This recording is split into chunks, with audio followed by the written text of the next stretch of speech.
It has been very difficult for women to advance their corporate careers due to the glass ceiling.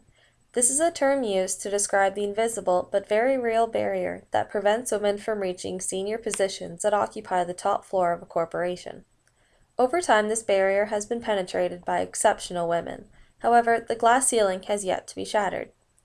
Much progress has been made towards the ultimate goal of full equality for women in the workplace. However, anyone who thinks that we have achieved the desired outcome is only fooling themselves. There are still a great number of industries that have traditionally been the domain of men, which continue to resist attempts to achieve equality.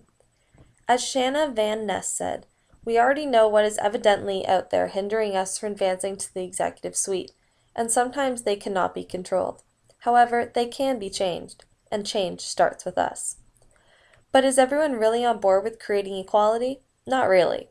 There are many people that have arguments saying there is no balance. Not possible to achieve equality between men and women. There is no such thing. It simply isn't possible. What is possible is to treat them with equal fairness as individuals. But that doesn't necessarily mean that there will be an equal outcome, for example. I think the problem with the concept of sexism is that it suggests there is no difference between the sexes and you must treat them both exactly the same, which is so wrong-headed as to be almost ignorant. Should a man who can carry 2 bricks in his wheelbarrow be paid the same as a woman who can only carry 1 brick? Now, what's the answer to that question? If a man can carry 2 bricks, then during the course of the day he will do twice as much work as the woman who can only carry 1 brick. Therefore, the man might argue, well, I should be paid twice as much as the woman. The woman will say, no, that's not fair because I'm not physically able to carry 2 bricks, and after all, I've done the same amount of work. My point is that if the man was to be paid twice as much as the woman would object, and she would have some justification for making that objection.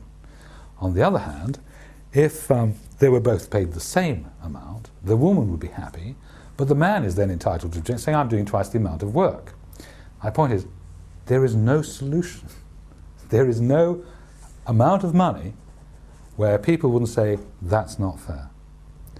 It's a question of balance. But there's nowhere to put the balance. There's nowhere to draw the line, which would be agreed upon by everyone. Women are paid 77 cents on the male dollar.